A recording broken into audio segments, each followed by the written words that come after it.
It's Monday, January 29th, the last Monday of January 2024. I'm Cameron Bennett, and this is the Mariner Report. If you didn't know already, Mariners, Marston is a no place for hate school. A few weeks ago, Ms. Giugiaro and her team visited classrooms to sponsor an activity.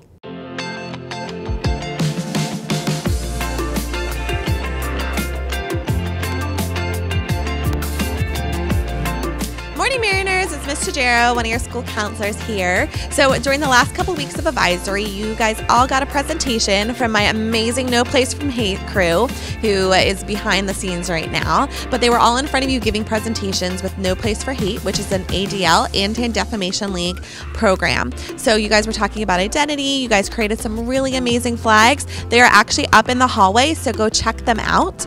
And just take a moment and look at, everyone's differences and then what we all have in common, because that's what the program's really about. Because again, we want to live in a society where everyone is kind of appreciating of everybody else. So thank you so much for participating.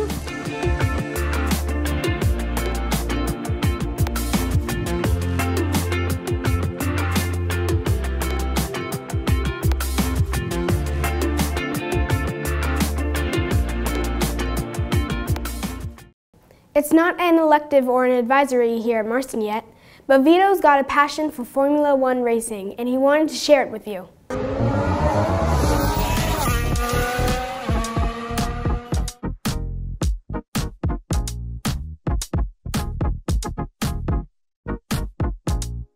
Hello everyone, I'm Vito, and today we're going to dive into the world of F1 racing. F1, also known as Formula One, is a team racing competition. Each team has two cars, and they race on tracks that are oftentimes city streets that have been converted for the race. Monaco is one of the famous.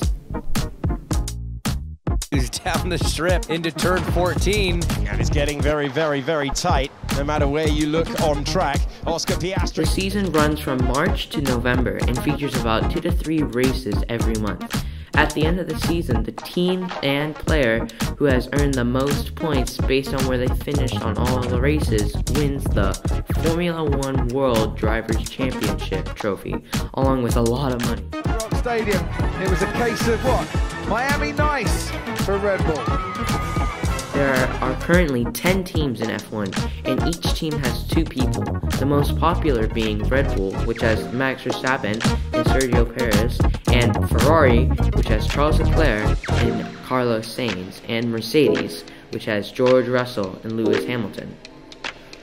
The day before the race, drivers qualify by running laps on the track, the fastest drivers earning the best starting position.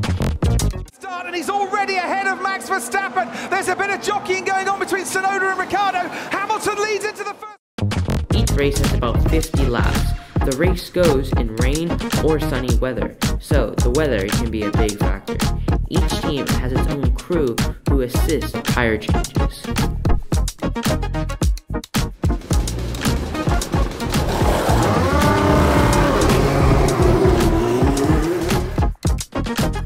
In F1, strict rules prevent reckless driving, as the fragile cars could suffer severe damage.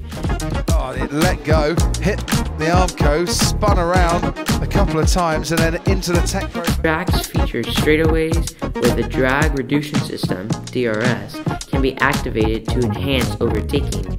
Hairpins are sharp U-turns, and chicanes are tight sequences of corners. To achieve high speeds, drivers must follow the racing line, the optimal path around the track, marked by the red and white lines indicating track limits.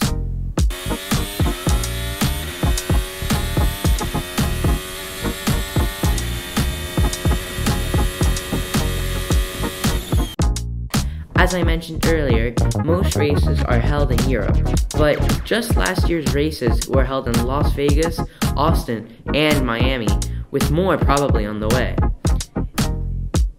Those are the basics of Formula One racing. Now you can watch an F1 race and know exactly what's going on.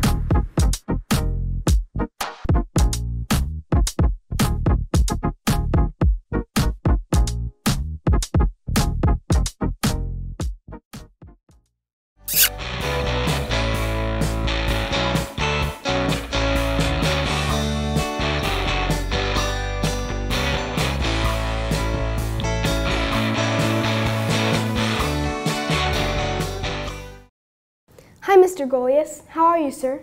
I'm doing great. Thanks for asking.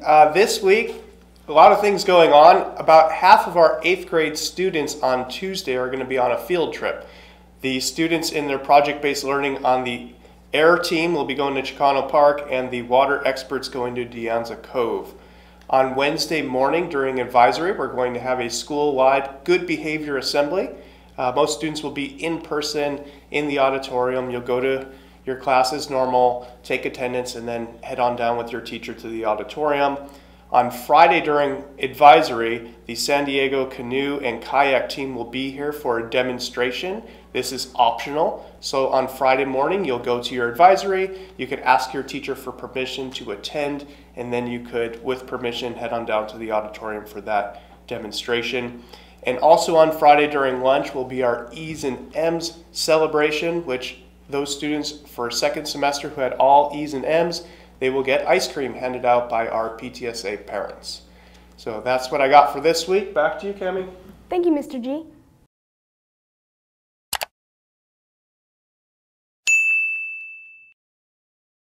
That's it for this week, Mariners. It's Monday, January 29th. I'm Cameron Bennett, signing off for the Mariner Report. Have a great rest of your week.